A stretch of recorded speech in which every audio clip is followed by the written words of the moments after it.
last person, and then I have a follow-up question that's going to kind of tie a bow on this whole thing, is the dinner party throwing in Midtown Manhattan or maybe in Brooklyn, the experimenting home cook. They take all of the cookbooks off the shelves and want to try everything. They want some potential pro features, but they don't need all of the bells and whistles with, custom handle or higher quality handle materials. They want just a little bit of those pro features, and they want to feel like they're a pro home cook in a sense. What would you get for them?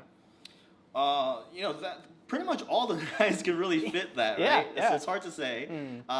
You know what? I probably would recommend a Damascus knife in that situation because you got the quality steel. Aesthetically, it's beautiful, and in a kitchen, like you have your home party, friends come over, it's gonna impress them because it looks cool. Tight. And then Damascus, we didn't talk about this too much, but a lot of the Japanese knives are asymmetrical. Right. Damascus is symmetrical, Nice. meaning it doesn't matter if you're left or right-handed. And I'm assuming there's gonna be people helping you prep or something. So a Damascus knife doesn't really matter. Anyone can use the knife and do well with it. So I think, the Tokiharu Hammer Damascus or the Korin Nickel Damascus series, these are all going to be something that is suited for the scenario. I thought I was going to stump you in this.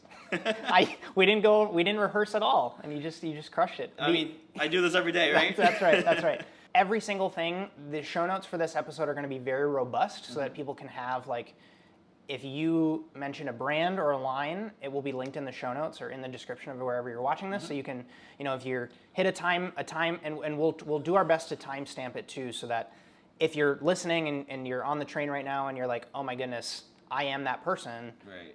That's what we designed this conversation to be. My last kind of question for you was going to be, what are the rules? You just gave us a ton of different knives, ton of different profiles. And I know that you care for knives like nobody's business. What are the rules that apply to all of these folks, regardless of what knife they go with? What are the rules that apply?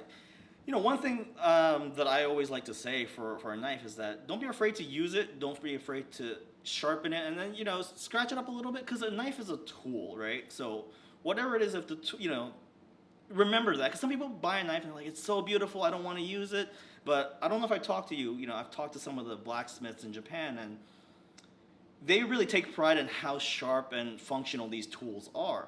And that's where their pride is at. So if you say it's beautiful and you're admiring it that way, yes, but also remember that it's a tool, they want you to use it. They want you to kind of beat it up a little bit, And then if it gets scratched, it just shows that you've been using it and working with it.